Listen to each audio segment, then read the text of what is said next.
And now, it's Boomer Life, lifestyle discussion designed to make your life more engaging, meaningful, and complete. Celebrating the baby boomer generation, this is Boomer Life on CIL 650. Well, hello. Welcome to Boomer Life. On the program today, we're talking about the latest innovations in hearing. We're going to be speaking about the inner workings of the ear from an expert perspective. We're going to talk about testing infants and children, and we'll be offering solutions for those suffering from hearing loss.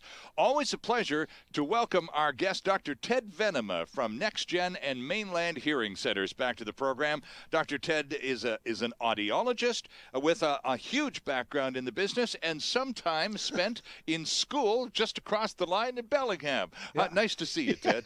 Thanks. Good to be here. And also, I should mention, too, that Dr. Ted appears on multiple vignettes on the NextGen and Mainland Hearing websites, nextgenhearing.com and mainlandhearing.com, with all sorts of little bits about hearing aids and why people wear them and what they do for you. I made the mistake of telling you about that. Well, we'll remind you about those vignettes as the program goes along. But you're an audiologist, so what exactly, Dr. Ted Venema, is an audiologist? You can think of an audiologist like an optometrist for the ear. Okay. Optometrists measure vision and prescribe lenses. Audiologists measure and test hearing and prescribe hearing amplification if needed. So if we go into any one of those hearing places in the mall or wherever we see just walk in off the street, there'll be a person at the front desk working the phones, and then there'll be someone back in the back area where the testing zone is. Is that tester person likely to be an audiologist? There's about a 50% chance the person's an audiologist. What's the other occupation then? What would you call it if they weren't an audiologist? A hearing instrument practitioner. Oh, okay. A HIP, H-I-P. One's college trained and the other one's university trained. Okay. Think of it again like optometrist, audiologist, optician, hearing instrument practitioner. Oh, I see. Okay. So one has a master's degree, and that's the audiologist, and the person with a 2-year college diploma working in the same field is called a hearing instrument practitioner. They can both, their fields intersect. The HIP and the audiologist can both test adult hearing. Right, okay. And they can both prescribe hearing aids. Mm-hmm. Where the audiologist has a slightly larger scope of practice is that an audiologist can test infants and children. Oh, we're going to talk about that today, too. Okay. And an audiologist can do more advanced type of testing, like looking for, they're more diagnostically oriented. They get a little bit more training in anatomy and more like sleuths, getting to the bottom of where is the problem. Okay. They'll do brain waves and other weird kind of tests. So a little bit, they're more advanced than a hearing instrument practitioner. But hey, the main population is adults with hearing loss. Right. And both are well served by either a hearing instrument practitioner or an audiologist. Yep. Back to yourself. In your background, you are an audiologist, but you didn't start out wanting to become an audiologist. No. You started out with a very serious inclination towards speech pathology. Yeah, in a master's program for speech pathology, you suddenly switched horses. Yep. Why? Well, actually, I used to be a child care worker at a juvenile detention home in Calgary. Oh, okay. Okay. And I asked my girlfriend one time, walking up Hastings in Vancouver, I gotta get a master's in something. I've got to learn how to do something that no one else knows how to do that automatically gives you a job. I want to go back to school again. Okay.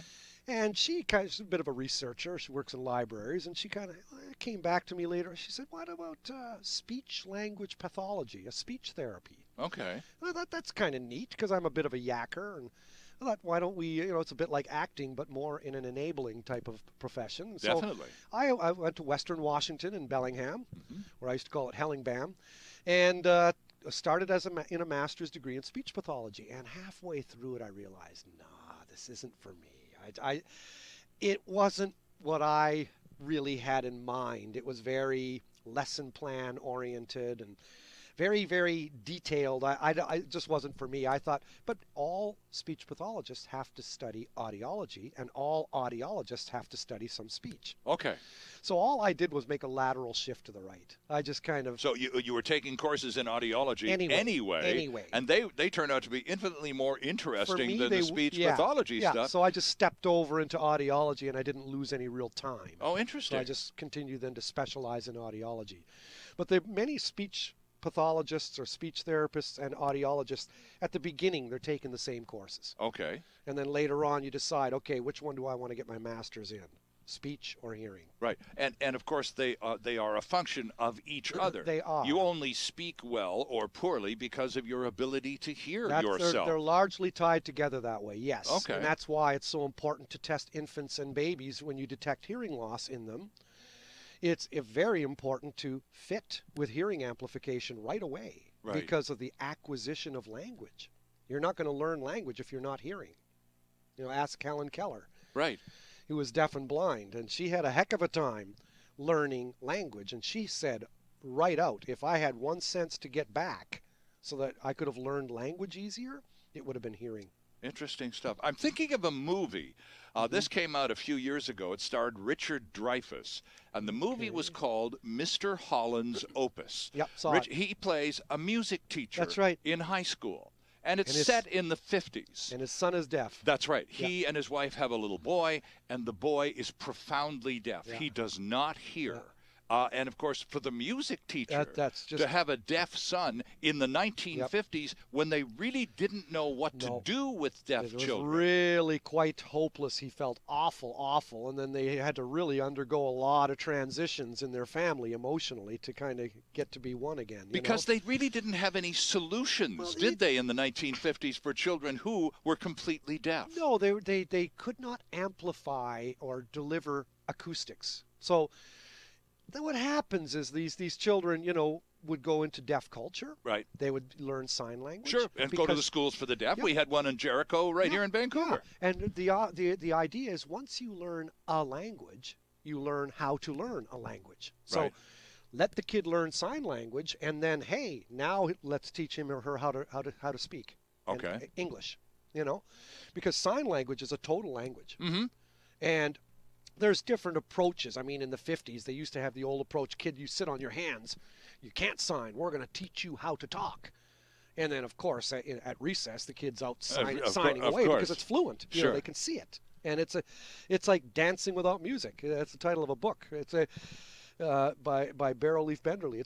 It's really an interesting thing. We should do a talk show on that sometime. Oh, okay. A thing on language and deaf culture and American Sign Language as opposed to oral speaking and hard of hearing. Right. Because they are two separate camps. But we talked a little bit about your background in terms of audiology, speech pathology, which eventually gave way to an audiology program. And now you have a PhD in audiology. And you've written a book. You just mentioned a book. And that reminded me of your book, which is called Compression for Clinicians. Yep. You wrote it back in the late 90s. And what does it mean? What does compression for clinicians mean? Yeah, I wrote it in the 90s and then updated it in 2006. Compression is what hearing aids do. It's a type of technology in hearing aids whereby they amplify soft sounds by a lot and they amplify loud sounds by little or nothing at all. And you know why they need to do that? They need to do that because hearing loss is like you can't hear soft sounds. Your floor is elevated, but your ceiling of loudness tolerance, that hasn't changed. So let's say 100 decibels is painful to someone with normal hearing. Right. With hearing loss, that 100 decibels is also going to be painful. So if it's painful for a normal hearing person, why wouldn't it be painful for a person who doesn't? Well, and the answer that a lot of us would have, Dr. Ted, is, well, the person doesn't hear very well, so how could it possibly be loud or annoying or anything? Yeah, that's the mistaken perception. That's right. Because deafness is, most hearing loss is nerve hair cell damage. And what happens with that is your floor of hearing sensitivity. You can't hear 0 decibels, you can't hear 10, you can't hear 30, you can't hear 40. Around 50 you might be able to hear, 60, 70, 80, and by the time you're at 90 or 100 it's getting too loud. Right, okay. So what they call that your dynamic range, the decibel distance between your hearing sensitivity floor, the softest you can hear, versus the loudest you can tolerate. Right. That's generally about 100 decibels. Okay. Normal hearing people can hear anything from 0 up to about 100, and then it begins to hurt. Okay. Hearing loss usually means you can't hear until it's more decibels than 0. It might be 50. Okay. But yet 100 is too loud. Sure. So your floor to ceiling distance is smaller. And hearing aids have to address that. So they have to amplify soft sounds by a lot so they're audible. Right. But as the sounds get louder and louder, the hearing aid has to back off automatically. And that's why hearing aids are quite sophisticated these days. Okay. Compression is the technology. That's what they do. That's what they do. Ah, okay. You were talking about the range from 0 to approximately 100 dB. That's a typical, normal human hearing range. Yeah, about. Now we're going to talk about testing infants and children. I'm quite looking forward to this because it's got to be just even quite a challenge to pull off with a squirmy little kid who doesn't want to be tested today. Thank you very much. You can't put headphones on an infant. They'll just whip them off. Oh, absolutely. But before we get to the little ones, let's talk about us boomers. Yeah. Because if 0 to 100 is a typical range, when we start getting into our late 50s and 60s and beyond, we're experiencing age-driven hearing loss. That's right. So where does that start? If we don't hear from 0 to 100 anymore, what usually gives away first? Usually the treble, high-pitched sounds. Okay. High-pitched sounds. And you begin to develop a hearing loss, in your 60s. You know, you can't hear till it's about 30 or 40 or 50. Some people develop hearing loss quicker. Generally, hearing loss due to age is called presbycusis, hearing loss in the elderly. Presbyterian, Church of the Elders, presbycusis, hearing of the elders. Okay, gotcha. And it's usually a moderate degree, about a 50 decibel hearing loss for the treble, high-pitched sounds. Bass hearing's pretty good. Right. They just can't hear the treble. When you can't hear the treble, you've got trouble with treble. You can't hear you can't hear the high pitches of speech. And those are the noises that make the definitions of words. Yeah, they're the consonants. They tell you what. Was it singular or plural? Yeah, right. Did you say mittens or kittens? Right. You know, they can't hear the S on the end like you're saying. Right. So, and especially if a child can't hear that, he or she's not going to learn the concept of plurals. True. You know, because in English, dogs. Yeah. That's high-pitched sounds. Hard of hearing elderly people usually say young people mumble. Well, that's because they can't hear the difference between cat, sat, bat, hat, fat.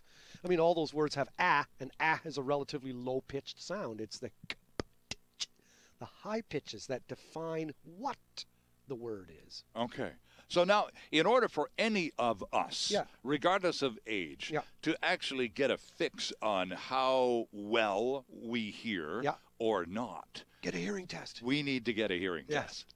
And having been through one recently myself within the last year, I can tell you that it is a most fascinating experience. I got to tell you, I've lived more than a few weeks, and I'd never had a hearing test until just a few months ago.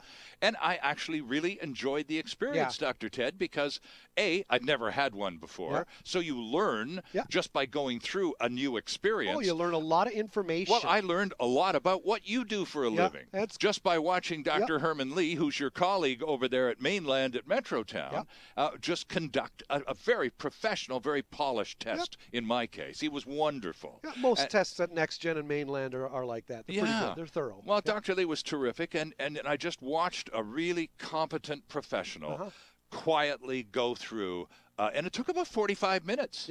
It wasn't, you're in, you're out next. No, and the best part is the explanation thereof. I mean, once he or she's done the test on you, then comes the explanation of the results. And that's meant to be an educational session. You learn the type of hearing loss you have, and the degree, and then what you should do about it, what you can do about it. Sometimes you won't have enough hearing loss to warrant, but at least you'll know what's going on and why you're having difficulty hearing in crowds, or why you're having difficulty hearing what the word is.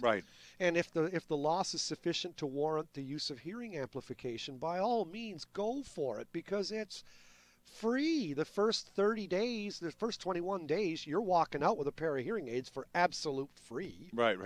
And you've got 90 days to make up your mind as to whether you'd want to keep them or not. So you've got nothing to lose by checking it out. That's, I guess, and when you had your test, did you pay anything for it? No, I didn't.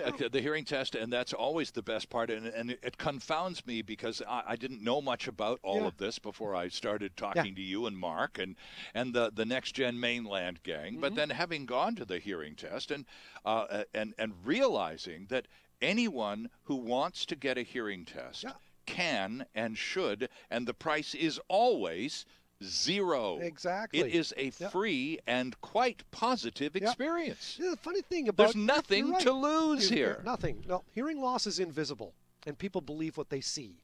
So people tend to sweep hearing loss under the rug. Sure. And then they go on for years just going through agony trying to pick up conversation, and finally they give up. They want to just be alone. They're tired of answering the wrong punchline to a joke, and they don't feel like being embarrassed like that, and it leads to isolation, loneliness, and it totally curbs your life. And in many What a drag. cases, Ted, that comes from and I don't use this adjective very often at all, but that in this case, I think it comes from sinful false pride. Oh, yeah. Because if you don't wear a hearing aid because you don't want anyone to know you're wearing a hearing aid, it's really easy to do. But it's really easy to do in the fall of 2014. It's really easy to wear a hearing aid in the fall of 2014 and not have a single soul on this planet know you've got one. You'd never know. People have the stigma part, I'm afraid, Dr. Ted, has a lot to do with the old school hearing aid. People feel they kind of got a hubcap attached to their ear. This big beige thing, beige banana behind your ear. Exactly. Everybody know, oh, there's the deaf guy. Yeah. That's just not the case anymore. You could almost say, this is Boomer Life, you could almost use the old commercial, dishwashing liquid, relax, you're soaking in it. Right. Because you'd hardly even know someone's wearing hearing aids today. That's true. Almost invisible. Well, as I was about to tell you, I sat across the desk. Ted and I are sitting about 2.5 feet across a desk from each other right now. That's about as far as I was sitting away from Dr. Lee when I had my hearing test at Mainland at Metrotown. So he goes through the whole deal and discusses my hearing. He gives me shows me right on the graph where I hear well, and it's a little to be desired here.